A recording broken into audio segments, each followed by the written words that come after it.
WBC middleweight title on the line. Carlos Mm. Adames-Hamzah Sheeraz. Good fight. Yeah, I'll start. go ahead. Again, another fight I'm going back and forth on.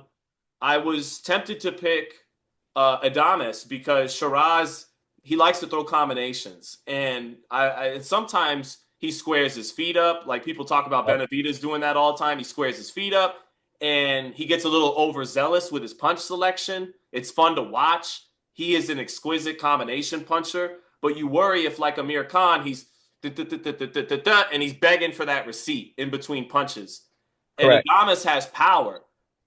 Here's the thing. I'm going with Shiraz though, and it's because when they're at range, right? He has a very good jab, and he has a more educated jab than Amir Khan. Amir Khan had an awesome jab, but he always wanted to rush his combinations behind it.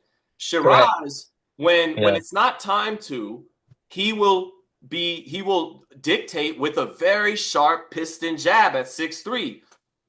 Adames started at, and Adames's only other loss was to Patrick Teixeira, a tall, skinny guy, Yep.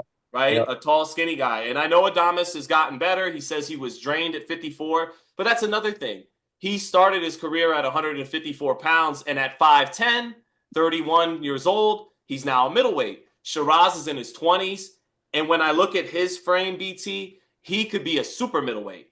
I know he's got that Yeah. Diego Pacheco build, very thin, but I look at him and I go, no, this boy's got enough to pack on 8 pounds and be sturdy at 68.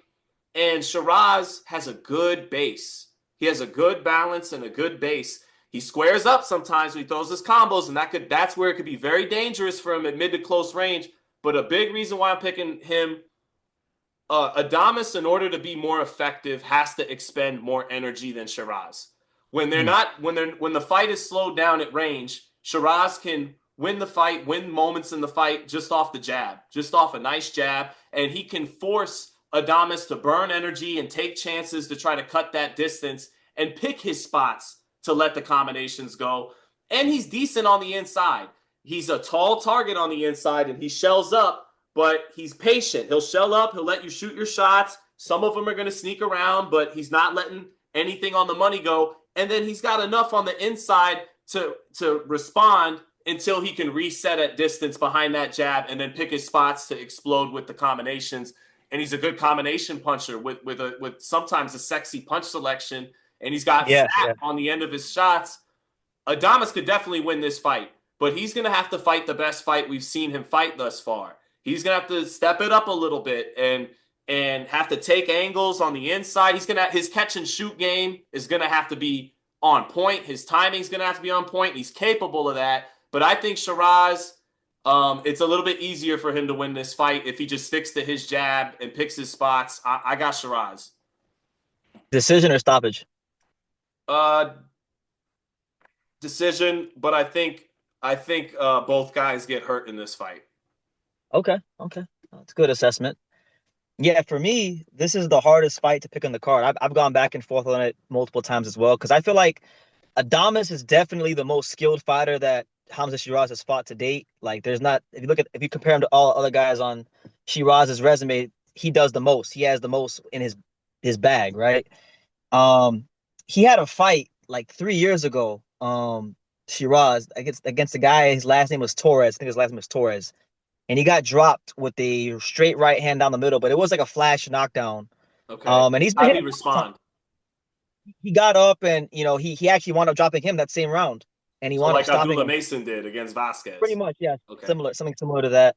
And then Emma Williams had some moments splitting the guard with Hurt the him left hand down the twice middle with the left twice. hand. Yeah, Yeah.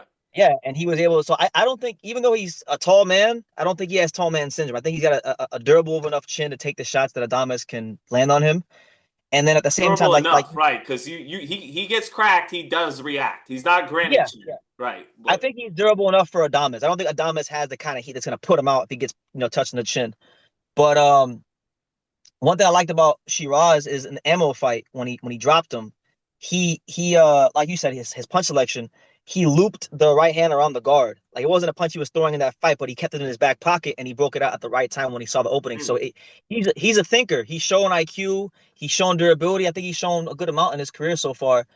And Adames, I mean, his last fight was last June against Julian Williams. Julian Williams was really not naturally a middleweight. So I think competition wise, I would even give the edge to what Shiraz has been doing, even though I think Adames is the best fighter that he's fought to date. Yeah. So I think ultimately Adames won't pick up the pace enough to do what he needs to do to beat Shiraz. Yep. And I think Shiraz will get him out of there in the later rounds. And that's what I mean. Pick up the pace. Like he's got to be energetic in this fight. He's got to Correct. be flexing that waist. He's got to be catching and shooting. And Yep. Shiraz doesn't have to expend as much energy to get his shit done. He just has to be Shiraz.